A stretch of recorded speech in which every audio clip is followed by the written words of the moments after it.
And here we are. And I will tell you that what I'm really interested in asking you about, as I sort of look around at all these people at Trinity Bellwoods Park, and I see here we are. Here we are. There's so many people here that never used to be here. So what's going on here? People are, it feels to me like people are looking for something. You know, I feel this kind of vibe everywhere, where I even feel it from things that aren't people, right? There's just this energy in the air as the new consciousness unfolds of everything waiting for what's occurring.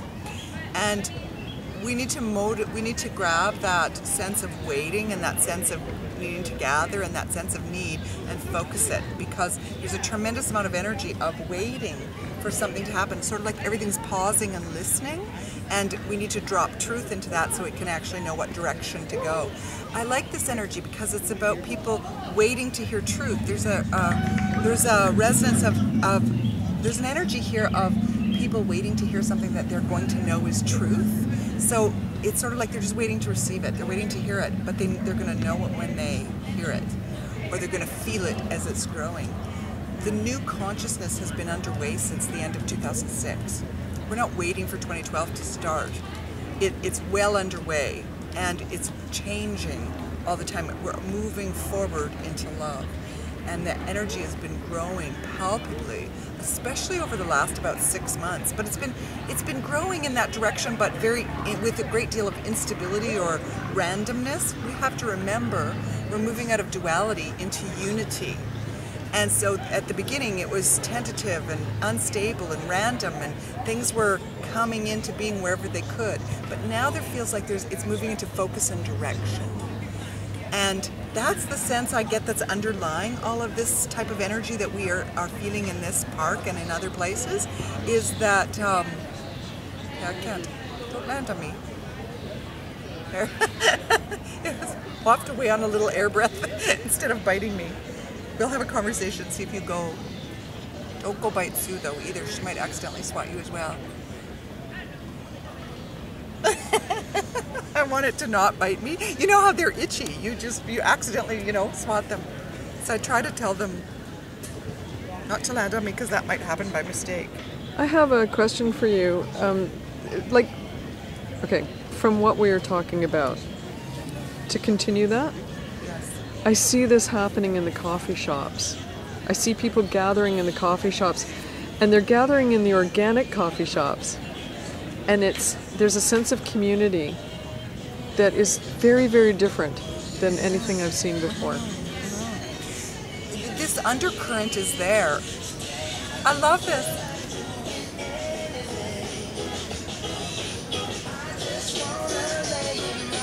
Where's it coming from?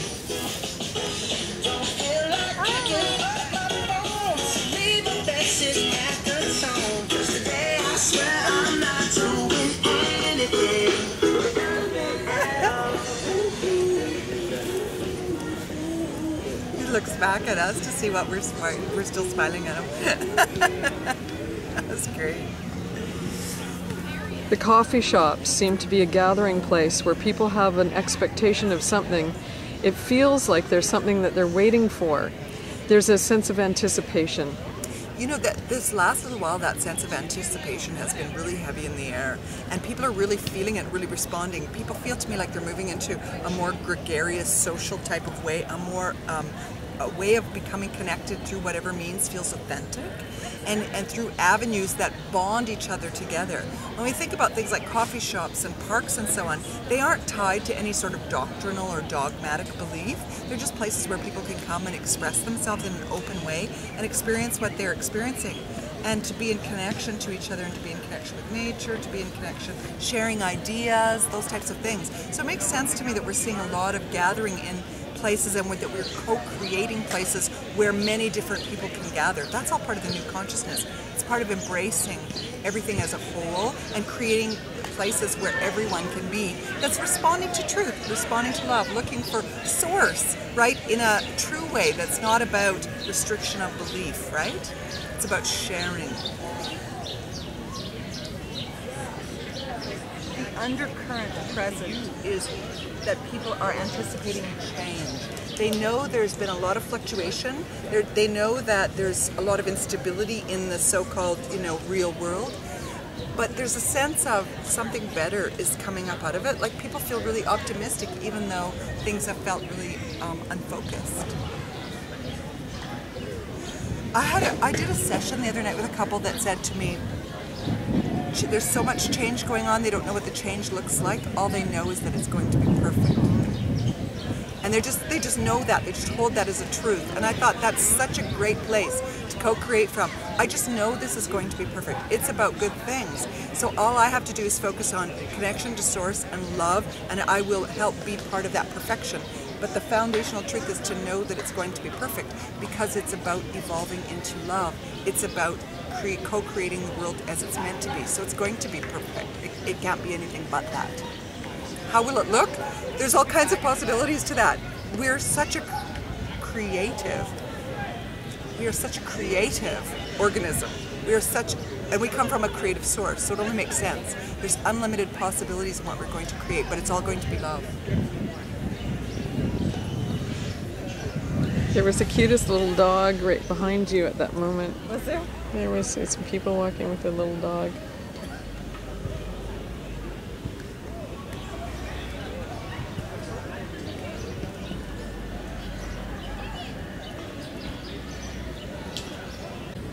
There's a sense of community that's going on right now, and that's what I see around me in the parks. This park has never been so populated, so densely populated, and I've never seen anything like it in the coffee shops, in the organic coffee shops. And it's as if each neighborhood has a place where people are congregating, and it's very, very different. The vibe is changing even as we're sitting here and putting out just God's healing energy, the new consciousness energy.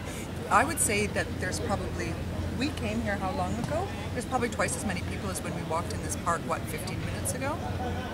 Wouldn't you say? Like, it feels like there's something going on, and yet all we see around us is people just sitting and sharing time. I love the way this feels.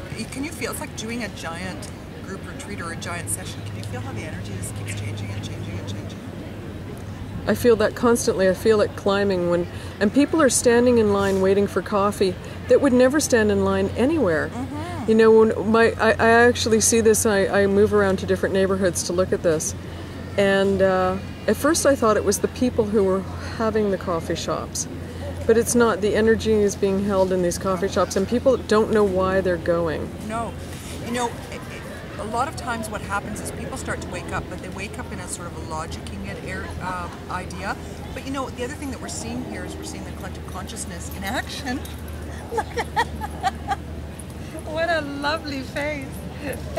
We're seeing the collective consciousness in action, where somebody has this idea, they're coming to the park, and then everybody comes, you know. Some societies deliberately do that. You think about Australian Aboriginal societies, somebody would go to Ayers Rock and kneel on the ground and call from their soul and their heart for others to come, and people would just pick that message up and come.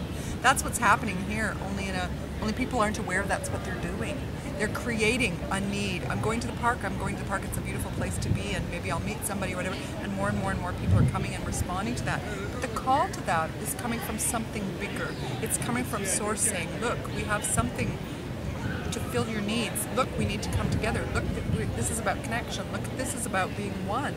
This is about breaking down barriers. This is about connecting and contacting to each other.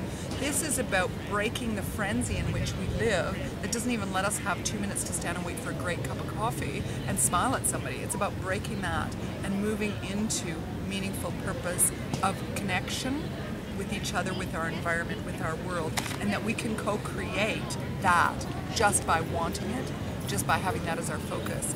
And not only can we co-create a sense of community in the park, but we can co-create a world where everybody has this sense of well-being and this vibe of love and this sense of getting their needs met. We can create that.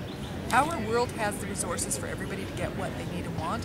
We have no reason to live in a world where people are struggling to survive. There is no reason for that.